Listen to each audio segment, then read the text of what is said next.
दुनिया के सबसे रईस इंसान, संपत्ति इतनी कि साउथ अफ्रीका, पाकिस्तान और न्यूजीलैंड जैसे देशों के जीडीपी से भी ज्यादा। इनकी आर्मी फॉलोअर्स इतनी ज्यादा है कि जितना रशिया, बांग्लादेश और जापान की पूरी आबादी। क्या ये बंदा अब दुनिया का सबसे ताकतवर इंसान बनने के फिराक में है? ऑलरेडी दुनिया की सबसे ताकतवर जो सरकार है हमारी दुनिया में, उनके ये स्पेशल एम्प्लॉय तो बन ही चुके हैं। डॉज या डिपार्टमेंट ऑफ गवर्नमेंट एफिशिएंसी के करता धरता होने की वजह से बेशुमार ताकत आ गई है इनके पास। पॉलिटिकल एक्सपर्ट्स इन्हें वन मैन सुप्रा नेशनल नॉन स्टेट पावर का दर्जा दे चुके हैं। मतलब कि एक ऐसा इंसान जो किसी सरकार या देश का ऑफिशियल रिप्रेजेंटेटिव ना होते हुए भी दुनिया भर में इतनी ज्यादा पावर और इन्फ्लुएंस कमांड करता है। घर बैठे बैठे बस अपने फोन से इंटरनेशनल लेवल पॉलिटिक्स, इवेंट्स और डिसीजन मेकिंग को अंजाम दे सकता है ये इंसान। एलोन मस्क एक टेक जीनियस है, इसमें कोई शक नहीं है, कोई डिबेट नहीं है। इलेक्ट्रिक कार से लेकर मेगा रॉकेट्स तक साइंस और इंजीनियरिंग की दुनिया में होने के आसपास भी कोई भटकता नहीं है। लेकिन मस्क अब टेक की दुनिया में बहुत आगे पॉलिटिक्स की दुनिया में आ चुके हैं। एक बिल्कुल ही नए लेवल पर मस्क अब एक गेम खेल रहे हैं। मस्क के एक्शन, उनके ट्वीट्स और उनके हरकतों से सिर्फ अमेरिका ही नहीं बल्कि दुनिया भर के पॉलिटिकल स्ट्रक्चर्स को हिला दिया जा रहा है। और सबसे ज्यादा डरावनी बात ये है कि उन्हें फिलहाल ट्रम्प के अलावा किसी और को जवाब देने की जरूरत नहीं है। कल को शायद ट्रम्प को भी जवाब ना दे। अमेरिका में सरकारी एजेंसीज आज बंद हो रहे हैं, गवर्नमेंट एम्प्लॉयज का ले ऑफ हो रहा है। वही जिन जिन देशों की सरकारों पर मस्क की नजर पड़ रही है उन देशों में भी भूचाल आ रहा है। मस्क पहले से ही बेशुमार दौलत की वजह से दुनिया भर में काफी इन्फ्लुएंस होल्ड करते थे, लेकिन अब एक एब्सोल्यूट पॉलिटिकल पावर मिलने के बाद मानो उनके पर लग गए। तो आइए आज की इस वीडियो में डीप डाइव करते हैं मस्क की दुनिया में। एक हाई लेवल टेक्निकल एक्सपर्टीज रखने वाला फिजिक्स का बंदा अचानक से पॉलिटिक्स में इतना इंटरेस्ट क्यों लेता है? क्या इरादे हैं मस्क के पॉलिटिक्स में? मस्क के डोनाल्ड ट्रंप के साथ सच में कैसे संबंध है? क्या सच में मस्क की बदौलत ही ट्रंप व्हाइट हाउस में इतनी बड़ी मेजोरिटी से वापस आते हैं? फिर समझने की कोशिश करेंगे कि अमेरिकी सरकार में जगह बनाने के बाद अब मस्क दूसरे देशों के पॉलिटिक्स में टांग अड़ाना क्यों सही समझ रहे हैं। क्या कनाडा, यूके और जर्मनी के बाद भारत की राजनीति में भी वो अपने पैर फैलाने की कोशिश करेंगे? तो अगर सच में ऐसा है तो मस्क जैसे लोगों को रोकने के लिए भारत सरकार क्या कर सकती है? याद रखिए, सिर्फ $7 बिलियन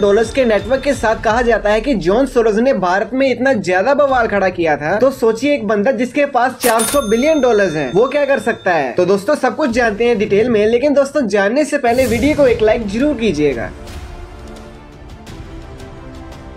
एलोन मस्क को दुनिया पिछले एक दशक से तो अच्छे से जानती है। अब चाहे तो उसकी वजह पेपैल हो, स्पेसएक्स हो या फिर टेस्ला जैसी रेवोल्यूशनरी कंपनीज हो, या फिर ट्विटर टेकओवर का जो पूरा क्लेश जो वो रायता फैला हुआ था, या उनकी बेशुमार दौलत की वजह से भी उनके काफी चर्चे होते हैं। उनके रॉकेट्स जब लॉन्च होते हैं तो हम उनका लाइव ब्रॉडकास्ट देखते हैं। अब कॉन्टेक्स्ट जो भी हो, पॉइंट तो ये है कि हम सब एलोन मस्क के बारे में सुन चुके हैं। हम उनको जानते हैं करीबन 10 सालों से। लेकिन एलोन मस्क का जो नया राजनीतिक अवतार है वो बहुत ही अलग है और बहुत ही चिंताजनक भी है। अपने कैरियर की शुरुआत से लेकर कुछ सालों पहले तक मस्क पॉलिटिक्स से जितना हो सके अपने आप को दूरी रखना पसंद करते थे। तो एक ऐसा इंसान जो दूसरे प्लैनेट्स में लोगों को बसाने की बात करता हो, जो ह्यूमैनिटी को ट्रांसफॉर्म करने के बारे में बात करता हो, आज अचानक से hardcore political views, fake news, misformation और लोगों पर जंग छेड़ने की बात है, उस पर कैसे आ गया? और अब पॉलिटिकल फंडिंग में भी जहाँ वो इतने सालों से न्यूट्रलिटी मेंटेन करते थे, यानी रिपब्लिक और डेमोक्रेटिक दोनों को पैसे देते थे, अब उन्होंने क्लियर साइड चुनना शुरू कर दिया है। पिछले साल जुलाई में ट्रम्प पर असैसिनेशन अटेम्प्ट के बाद मस्क ने ओपनली ट्रम्प को सपोर्ट करना शुरू कर दिया था। इसके कई महीने पहले तक वो राइट विंग एजेंडा ट्विटर पर ऑलरेडी फैला रहे थे, लेकिन अब मस्क ने फॉर्मली ट्रम्प को एंडोर्स कर लिया है। मस्क ने ट्रम्प कैंपेन को फंड करने के लिए अमेरिका PAC नामक एक पॉलिटिकल एक्शन कमेटी बना दी। ट्रम्प के अनुसार रिपब्लिकन पार्टी और ट्रम्प मेरिटोक्रेसी और इंडिविजुअल फ्रीडम को सपोर्ट करते हैं, इसलिए मस्क ट्रम्प को सपोर्ट करना चाहते हैं। नवंबर इलेक्शंस तक मस्क ने ट्रम्प और रिपब्लिकन कैंपेन्स को $277 मिलियन से भी ज्यादा की फंडिंग मुहैया करवाई थी। इसी के साथ 2024 इलेक्शन में सबसे बड़े डोनर बनकर भी सामने आते हैं। और सिर्फ पैसे ही नहीं,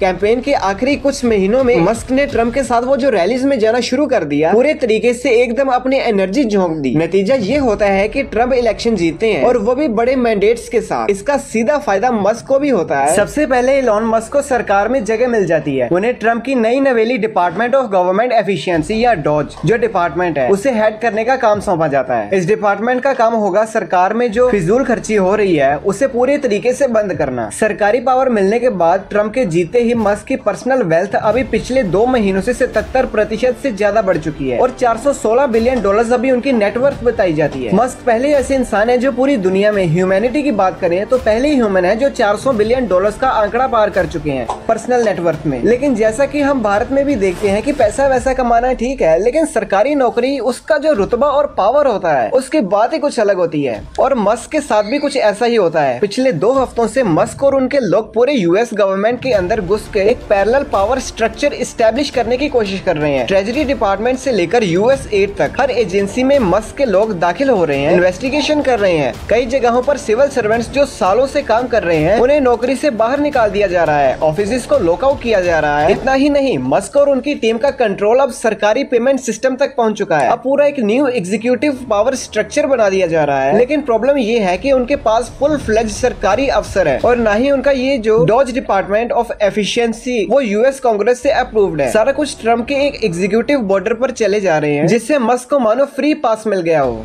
लेकिन प्रॉब्लम अब यहाँ आ रही है कि यूएस गवर्नमेंट उनकी इंस्टीट्यूशंस का जो टेक ओवर हो रहा है उस पर अब रेजिस्टेंस देखने को मिल रहा है। कोर्ट्स अब उसके बारे में बात करना शुरू कर रही है। ट्रेजरी डिपार्टमेंट जो पूरे यूएस गवर्नमेंट का पैसे का हिसाब रखती है, उसकी पेमेंट सिस्टम का कंट्रोल मस्क के लोगों के हाथ में चला जा रहा है। अब सोचिए 19-20 साल के लड़के फ्रेशर इंजीनियर्स ये डिसाइड कर रहे हैं कि की पेमेंट अप्रूवल किसको दिया जाएगा। ट्रेजरी डिपार्टमेंट के टॉप करियर ऑफिशियल डेविड लेब्रिक को भी हटा दिया गया और अब मस्क के अपॉइंटीज उस सिस्टम को अपनी मर्जी से चला रहे हैं। फिर बात आती है यूएस एड, जिसके बारे में पूरी दुनिया भी बात कर रही है। वो एजेंसी जिसके द्वारा अमेरिका अपना दबदबा बनाती है, दूसरे देशों के ऊपर अब फिजूल खर्ची भी काफी हुई है और उसके चलते मस्क ने इसे एक क्रिमिनल ऑर्गेनाइजेशन डिक्लेयर करके इसे बंद कर देने का इरादा बताया है। और जब कुछ जजेस ने ट्रम्प और मस्क के इस हल्ला बोल को चैलेंज किया, बोला कि आपको प्रोटोकॉल और प्रोसीजर फॉलो करना होगा। चेक्स एंड बैलेंसेस नाम की कोई चीज होती है, एक प्रॉपर सिस्टम होता है। तो मस्क दिल मिला के अब जजेस के खिलाफ ही जंग का ऐलान कर रहे हैं, कह रहे हैं कि जजेस को ही निकाल देना चाहिए। यहाँ तक आ चुका है पॉलिटिकल थिएटर अमेरिका का। अब अमेरिका में जो चल रहा है, मस्क जो कर रहे हैं, उसे दूर से देखने में तो बहुत मजा आएगा। बिल्कुल सही बात है, हेडलाइंस भी ऐसी ही चौंका देने वाली हैं। लेकिन चिंता की बात यह है कि अमेरिका में जो पॉलिटिकल डिस्कोर्स चल रहा है, या कह लीजिए जो सर्कस चल रहा है, वो वहाँ तक ही सीमित नहीं है। एलोन मस्क अब बाकी देशों के मामले में भी अपनी उंगली डालना शुरू कर चुके हैं। नवंबर में इलेक्शन जीतने के बाद एलोन मस्क ट्रम्प के प्राइवेट रिजॉर्ट मारा लागो में मानो शिफ्ट हो गए हैं। एलोन मस्क तब से हर वक्त डोनाल्ड ट्रम्प के साथ नजर आते हैं। यहाँ तक कि ट्रम्प फ्रांस जाते हैं तो एलोन मस्क उनके साथ निकल आते हैं। और बोला जाता है कि ट्रम्प और यूक्रेन के प्रेसिडेंट जेलेंस्की के फोन कॉल में भी मस्क मौजूद थे। मस्क के पहले शिकार बनते हैं यूके के current prime minister care Starmer. Starmer अभी पिछले साल ही जुलाई में कंजर्वेटिव पार्टी को इलेक्शन में हराकर सरकार में आए थे। मस्क ने अपने प्लेटफॉर्म एक्स पर स्टारमर को डायरेक्टली टारगेट करते हुए फ्रेश इलेक्शंस की मांग की। उन्होंने स्टारमर के डायरेक्टर ऑफ पब्लिक प्रोसिक्यूशंस की टेन्योर पर सवाल उठाए और कहा कि उन्होंने ठीक से काम वहां नहीं किया था। मस्क को पॉलिटिक्स और डर का कॉम्बिनेशन अब अच्छे तरीके से समझ में आ गया है। अभी कनाडा के प्राइम मिनिस्टर जस्टिन ट्रूडो ने अपनी मैसिव अनपॉपुलैरिटी के चलते रेजिग्नेशन दे दिया। ट्रम्प पहले से ही ट्रूडो पर प्रेशर बनाते चले आए थे कि 25% टैरिफ लगा दूंगा, तुमको बर्बाद कर दूंगा। कनाडा को यूएस में शामिल करने की बात भी हुई थी कि 51st स्टेट बना देंगे। इलोन मस्क ने ये प्रश्न अपने प्लेटफॉर्म के थ्रू और भी बढ़ाया। रेजिग्नेशन के बाद तो बिल्कुल किसी स्कूल बॉय बुली की तरह मस्क ने पब्लिकली ट्रूडो को फटकार लगा दी, जैसे वो किसी पूर्व प्रधानमंत्री से बात ना कर रहे हो बल्कि किसी बच्चे से बात कर रहे हो। यहाँ भी कहा जा रहा है कि मस्क और ट्रम्प बस राइट विंग कंजर्वेटिव पार्टी को सरकार में देखना चाहते हैं। सिर्फ अमेरिका में नहीं, दुनिया भर में। जो भी उनकी आइडियोलॉजी से ज्यादा अलाइन करेगा उनको प्रॉफिट मिलेगा, जो उनके आइडियोलॉजी से अलाइन नहीं करेगा उनको वो पब्लिकली रेप्रिमांड करेंगे। यही काम मस्क अब जर्मनी में भी करते हुए दिखाई दे रहे हैं। जितना सोशल मीडिया पर सपोर्ट मस्क ने ट्रम्प को किया था, यूएसए में कुछ उसी लेवल पर सपोर्ट आज वो जर्मनी के फार राइट पार्टी एएफडी को भी दे रहे हैं। अभी हाल ही में उन्होंने एक्स पर एएफडी के चांसलर कैंडिडेट को भी इंटरव्यू किया, एक्स प्लेटफॉर्म पर उसे ब्रॉडकास्ट किया। अब मस्क कह रहे हैं कि सिर्फ और सिर्फ एएफडी पार्टी है जो जर्मनी की जो हालत खस्ता हालत है उसे ठीक कर सकती है। जर्मनी में इलेक्शंस बस इसी महीने में होने वाले हैं और ऐसे में एक इंसान जिसके पास सिर्फ दुनिया का सबसे बड़ा माइक ही नहीं है बल्कि बेशुमार पैसा भी है, और अब ट्रम्प के सपोर्ट के साथ वो दूसरे देशों में पॉलिटिकल इंटरफेरेंस भी कर सकते हैं। जैसा ट्रम्प एडमिनिस्ट्रेशन चाहे वैसा गवर्नमेंट फ्रेंडली गवर्नमेंट भी इंस्टॉल कर सकते हैं। तो ये चिंता का विषय तो बन ही जाता है कि कल कहीं कनाडा, यूके, जर्मनी हर जगह जो मस्क काम कर रहे हैं वो इंडिया के साथ ना कर दें। नोट करने की बात करिए यह कि चाइना के मामले में मस्क बिल्कुल संभाल के शांति पूर्वक बात करता है। इतनी बड़ी फैक्ट्री, इतना बड़ा मार्केट जो चाइना में है, लेकिन सवाल ये उठता है कि ये संयम मस्क इंडिया के साथ भी रखेंगे। इंडिया में आज एक राइट विंग सरकार है। भारत टेस्ला, स्टारलिंक जैसे कंपनीज के लिए बहुत बड़ा मार्केट है। तो मस्क भारत सरकार को गुस्सा दिलाकर अपने कंपनीज के फ्यूचर एक्सपेंशन को तो रिस्क में नहीं डालेंगे, लेकिन इसका मतलब ये नहीं कि भारत की डेमोक्रेसी और सवर्निटी को पूरे तरीके से इम्यून है। लेकिन इसकी इंटरफेरेंस से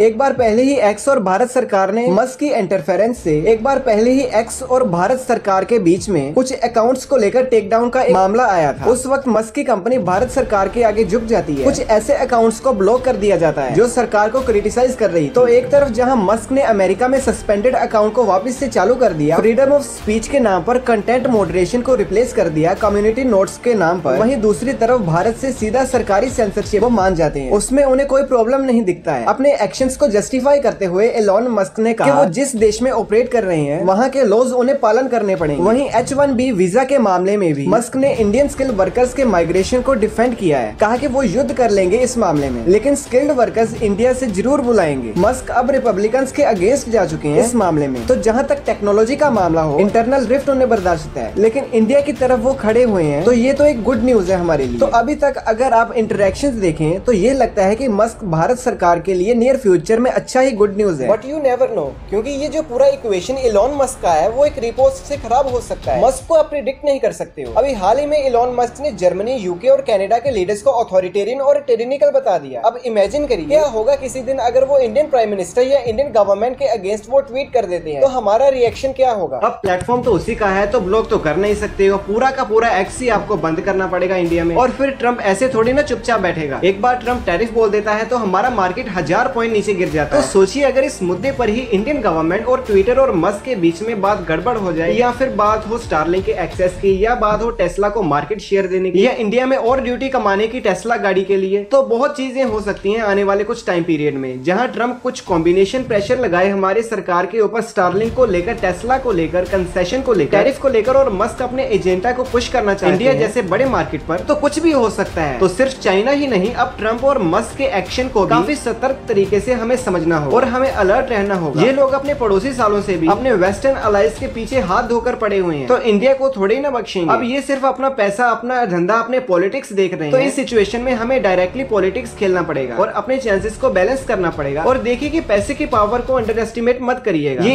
ऐसा इंसान है जो कि अडानी से भी 4 गुना ज्यादा पैसे रखता है। तो जब अडानी के मामले में भी यूएस ने कंसेशन देना शुरू कर दिया है, कहा है कि हम ये सब ब्राइबरी एलिगेशन इन्वेस्टिगेट नहीं करेंगे, तो सोचिए कितना ज्यादा और पावर होल्ड करता है। हम एक तरफ जॉर्ज सोरोस की बात करते हैं और वहाँ मस्क उससे 10-20 गुना ज्यादा पावरफुल है, और अब तो ट्रम्प का उससे ब्लेसिंग भी है। तो कहीं न कहीं तो मस्क और भी ज्यादा पावरफुल होने की कोशिश कर रहे हैं, अपने कंपनीज को भी वो बेनिफिट कराएंगे। तो जब प्रधानमंत्री नरेंद्र मोदी जब गले मिलते हैं डोनाल्ड ट्रम्प के, तो उन्हें थोड़ा सावधानी से गले मिलना पड़ेगा कि कहां और धंधा डालने वाले हैं, कौन से और कंडीशंस लगाने वाले हैं, कौन सी और टैरिफ की धमकी देने वाले हैं, और कौन सा मार्केट फोर्स करके एक्सपेंड कराने वाले हैं। ये तो आने वाले दिनों में ही देखने को मिलेगा, लेकिन ट्रम्प से और मस्क से बचकर ही रहना होगा। बाकी दोस्तों, इन सभी टॉपिक्स के रिगार्डिंग आपके क्या ओपिनियंस हैं, हमें कमेंट करके जरूर बताएं, और साथ ही आज के इस वीडियो को लाइक करके चैनल को सब्सक्राइब कीजिए और बेल आइकन को जरूर प्रेस कीजिएगा।